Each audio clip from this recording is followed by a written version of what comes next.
Hi guys, I am Jett and this is Nick. I am not saying anything about Side Pony. Side pony. I love Side Pony. Jump on it.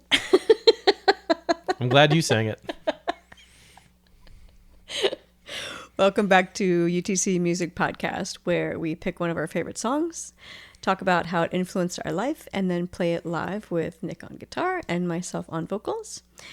You can also financially support our episodes by going to patreon.com/UTC Music Podcast. And that way you'll get blooper reels, reaction videos, because we're really good at bloopers, and just extra bonus footage. And it's just a donation link. It's pretty cool. You guys get a whole bunch of freebies, and we get that sweet, sweet cash. So it is Nick's turn. And on this episode, we've decided to choose a song from one of his old bands. Yeah, and not Genuine. Not Genuine. Damn it. Mm-hmm. That's going to be bonus footage. Oh, no, it is not. 100% no. Man. Mm-hmm. So what did you choose? So I chose a song, obviously, from my historical past, but it was a song that was from a band that I was in maybe around 2008 we started, and we played until around 2011-ish. That sounds about right. Yeah, and funnily enough, it was with our drummer in Stake the Landing now. Yeah. So Ken was in it. Ken's brother was in it. Another friend of ours, Anthony, was in it. He played bass. And when we recorded this, we were a 4-piece, and then as we were recording... No, that was a different recording. So maybe like a year later, it all runs together. Like, whatever. Whatever. About a year later, we had another guitar player join us. So we had 2 guitar players, which is always fun because that kind of frees both of us up to do other things. Yeah. Yep. Yeah. You wish we had another guitar player in Stake the Landing. Right? Yeah, I definitely do. So if you play guitar and you're really into... Anyone? You know, I don't know what you would describe us as, like post-punk alternative rock. Indie alt. Yeah. Okay. Yep. Indie alt is sure. You got some guitar skills, some equipment, and Friday nights off. Let's give us a call. Yeah. Anywho. Yeah. So what do you like about this song?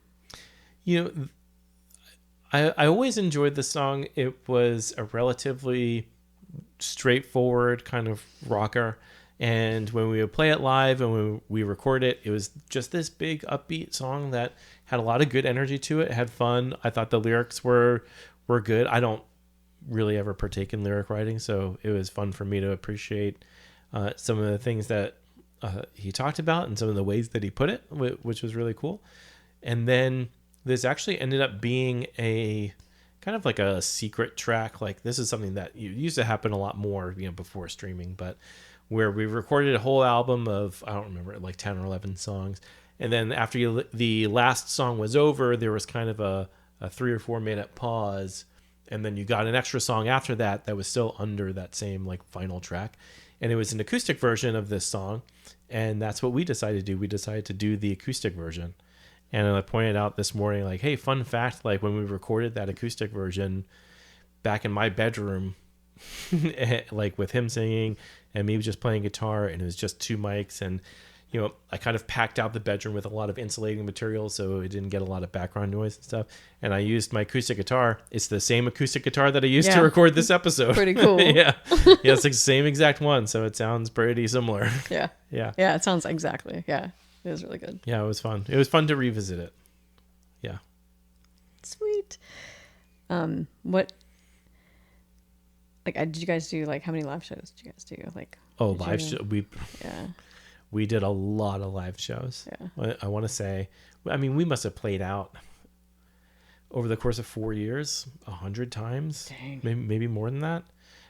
One of our first shows was actually this big Battle of the Bands thing at Manatee Civic Center. So I don't think we'd ever really played a show before that. Not like a full show.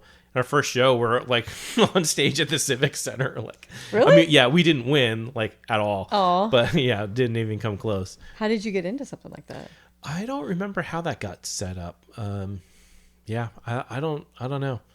But there were a bunch of great bands that played. T13C was the runner-up. They were a fantastic band. And actually, in a couple weeks, I'm going to go see. Actually, that's next week. I'm going to go see the Prospect. They played that show with us. They played that Battle of the Band. They didn't win either, but we were all like, those guys deserve to win. Really? Yeah, they were so good. So they're going to play a reunion show next week. I'm going to go see that. Hopefully you will go to see that. Yeah. It'll be a good show. Yeah, it's okay. It's at Oscura. Oscura is amazing, by the way. Oh, local people. Yeah. Oscura is near and dear to our hearts because that is a club that caters to local rock music that we always, it's the kind of club we always wish we had. And our friends put it together and manage it and run it, and they do such a great job. I'm not just saying that just to, blow smoke up their butt or whatever. No, but it's really the only they're venue. legitimately so great. They're the only venue that supports the original bands. Yeah, we are very lucky to have a venue like absolutely. that. And they do it all well. The sound is fantastic. The venue's fantastic. Everybody that works there is great. They really take care of everything. They have a great run of different styles of bands come through, so it's not just one thing over and over. Yeah. They do such a great job. For sure. To me, they're like they're what the State Theater used to be. Yeah. Yeah. Yeah. Yeah, it really is. Aw, it's Bradenton State Theater. It's Bradenton I love State it. Theater. And yeah, for people familiar with the State Theater, that is high praise. They deserve it. Okay. Yeah. How'd you get together with this band? So I was in a band called North for a long time. And whatever happened. I ended up leaving. And then I was looking for something new to do. And I met Ken through Craigslist. Just through through Craigslist personal When it was ad. cool. No, a Craigslist musician ad. Don't jump to conclusions. So I met, I put out a Craigslist ad. I was like, hey, I'm looking to play this style of music. And he answered, and we got together and played. And we went through a lot of bass players. We couldn't find anybody that was quite right. And then his brother came and was like, oh, I should sing for you guys. And he sang, and we were kind of like,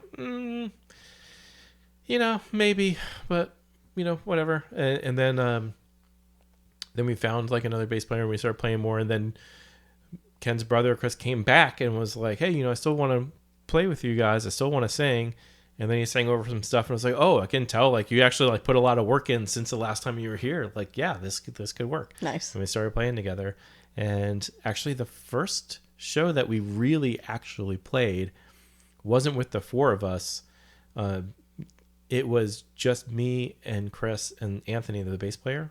Ken sat out because we played at a Starbucks. We played an acoustic set at Starbucks. And it was full, because it was a show at a Starbucks. Yeah, I'm definitely going to go see that. So, yeah, it was the Publix on Fruitville and Honoré, which is still there. But yeah, we played a packed house there. What's funny about that is, you remember Kanega Yes. in Sarasota? Yeah. Another classic coffee house that hosted fucking amazing gigs. I remember that. Amazing gigs. I remember that. That's when coffee shops were cool. Yeah.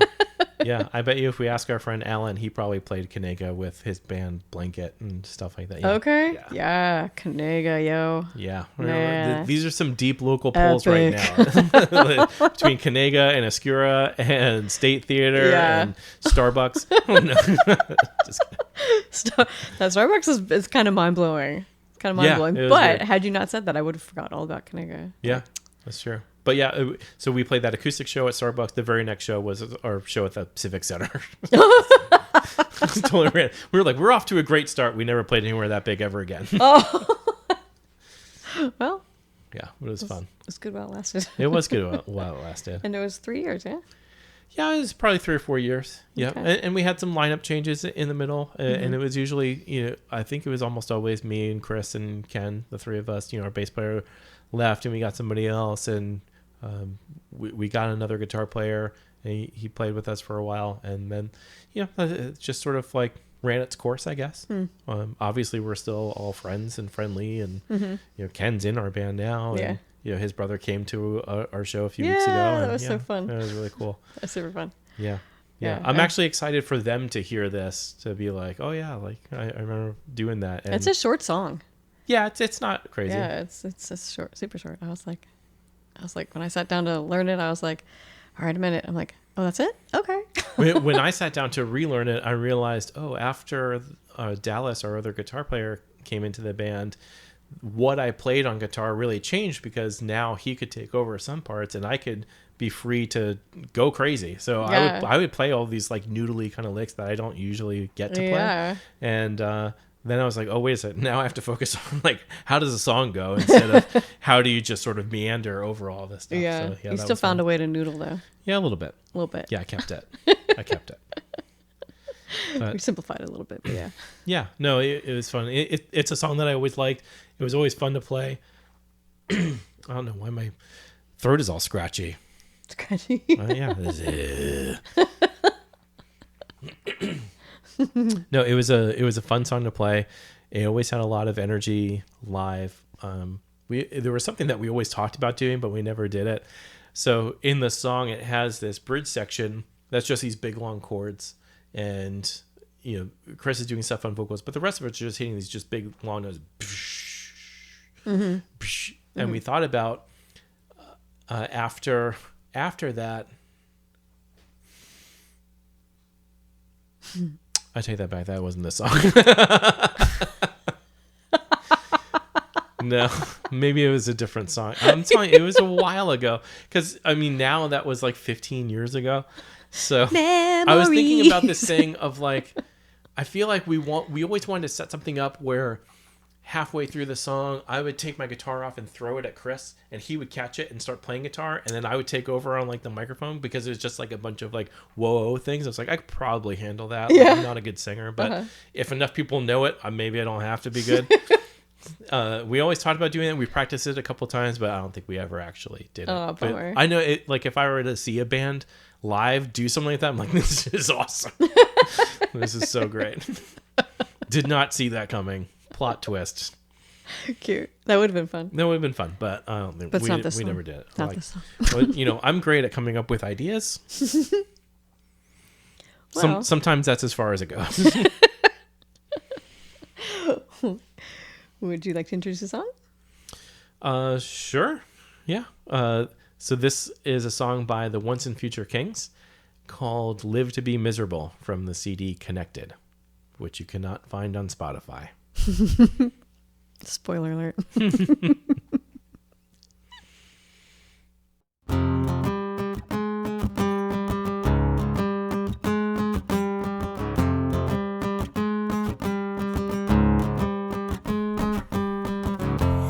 Well, I've seen your face.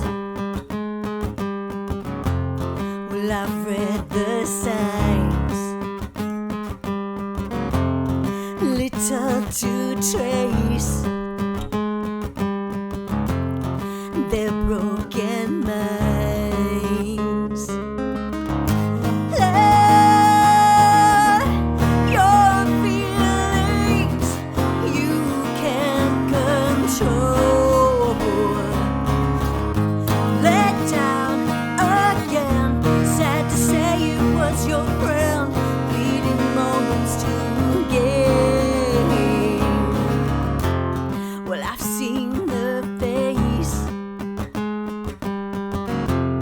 Well, I've lost my mind. Impossible to embrace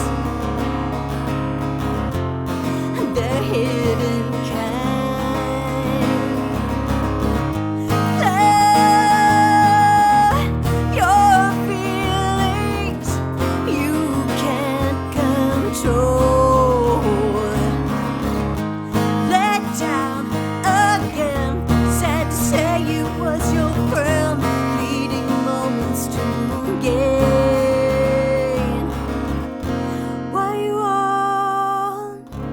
What do you want to be? What do you want? What you want to be? What you want? What you want to be? What you want? What you want to be?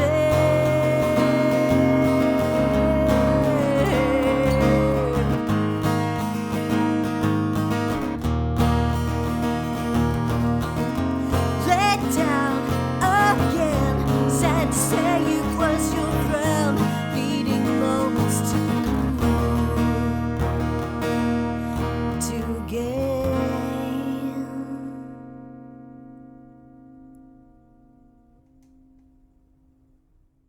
thank you for watching this episode of Under the Covers. Please like, share, subscribe, and don't be afraid to get into our comments. New episodes drop the 1st and 15th of every month, so please keep coming back for more. If you're interested in bonus episodes, blooper reels, what else? Extras. That's pretty broad. Extras. Reaction videos. Yeah, we do a lot of those. We have a Patreon channel that has all of those things. It's really great. It's patreon.com/UTC Music Podcast. It's the same place you can find us at Instagram and Facebook. So look for us everywhere. UTC Music Podcast, and thank you for watching. I like stumbling over words.